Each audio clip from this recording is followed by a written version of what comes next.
Rump Chapter 14, Part 2. I approached the tower on the stable side. There was no one around, not even guards, which seemed odd. I put my hands on the tower wall, feeling around. A few stones budged. I could fit my hands easily in the cracks. I pulled one stone completely out.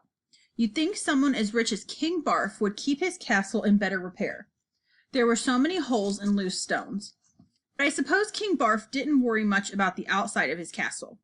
He probably paid more attention to the inside, where all the gold was. I started to climb. It wasn't so difficult, almost like climbing a tree. I just had to test each hold to make sure it would support my weight. Being small and skinny was really working in my favor. If I were hulking, an armor-clad hero, the tower would have crumbled like dry bread. Tired and out of breath, I finally reached the window. Mercifully, it was open. I heard whimpering and sniffling. Someone was crying. It had to be Opal. With the last of my strength, I pulled myself up, slid over the windowsill, and flopped out on the ground like a giant slug. Oh! Opal rushed to the fireplace and grabbed the poker. She stood over me, the poker raised over her head. I flinched. Opal lowered her weapon and stared at me with big blue eyes. "What are you doing here?" "I'm here to rescue you," I said. She stared blankly at me. So blankly I thought maybe she hadn't heard me. And then she laughed.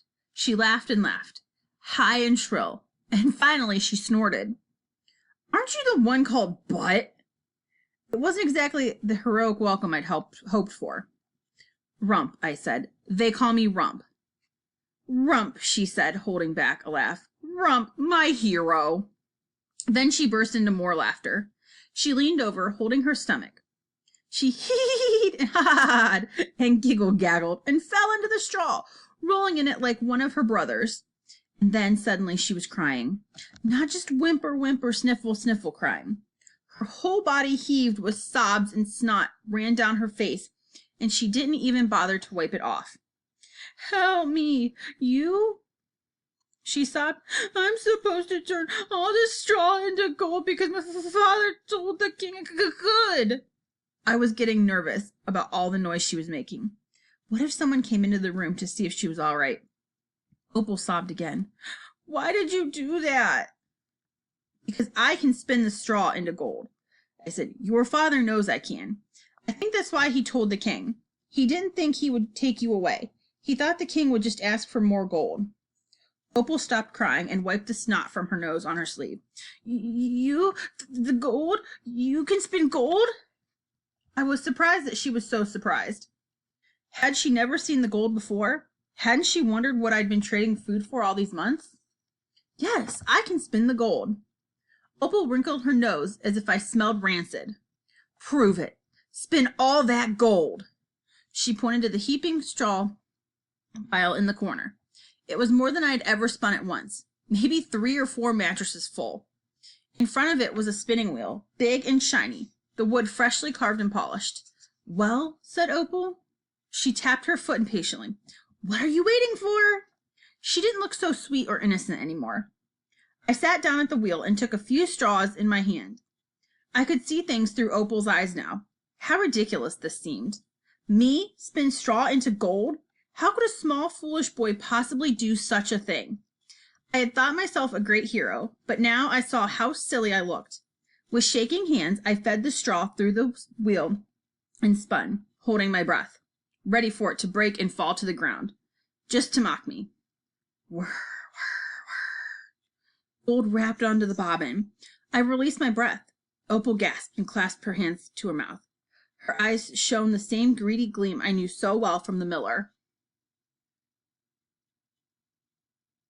She reached to touch the gold, but my hand came down over the bobbin. "What will you give me?" I asked. "Give you? I have to give you something? You want me to spin a pile of straw into gold for nothing? What do you want?" I thought of all the things I wanted. More food on the mountain, a horse to replace nothing, more hens, a family, my whole name. But the mere thought of asking for anything made my tongue swell and my mouth clamp shut. Just as the witch had said, I could make no requests, only beg and take what was offered. What will you give me? I asked. Opal wound her tongue around her mouth, eyes blank. She put her finger to her lips, and then her hands on her waist. Oh, brother. What was going through her mind? I was beginning to suspect the name Opal might be bestowed, a destiny that gave you lots of looks and maybe not so many brains. Finally, she felt at her neck. I will give you my necklace, she said, and the relief washed over me at once again. My father gave it to me, and it's made of pure gold. Probably gold I spun. I took the necklace, stuffed it in my pocket, breathing deeply. This wasn't so bad. Shut the windows, I said, getting down to business. They were still gaping open from my arrival. I like the fresh air. The straw makes me sneeze. I'm going to make a pile of gold. Every pixie within a mile will be swarming this room if you leave those windows open, and that will be probably worse than a sneeze. She scowled at me and shut the windows. I began to spin again. Bit by bit, I worked on the pile of straw. As it dwindled, a stack of gold took its place. Opal watched, transfixed for a while, then fell asleep on the floor. A skein of gold clutched in her hands. I spun the last of the straw just as the sky turned purple. I crawled out the window, my eyes so heavy and my limbs so tired I had to concentrate extra hard just to make my fingers grip the wall. I had done my duty now, and I could go home. But first I needed to eat and rest a little. I made my way across the castle grounds to the stables, where I ate the rest of the bread from my satchel. I was so thirsty. I drank water from a horse's trough. The horse didn't seem to mind. Then I found an empty stall and made myself a nest of straw. I was becoming quite fond of straw. It's comfortable to sleep in, and pixies don't like it. Straw is better than gold, I thought. Just as I was drifting to sleep, I swore to myself that I would never spin again. Never. And I didn't want to look at gold ever again. But I was very tired, and I wasn't thinking clearly.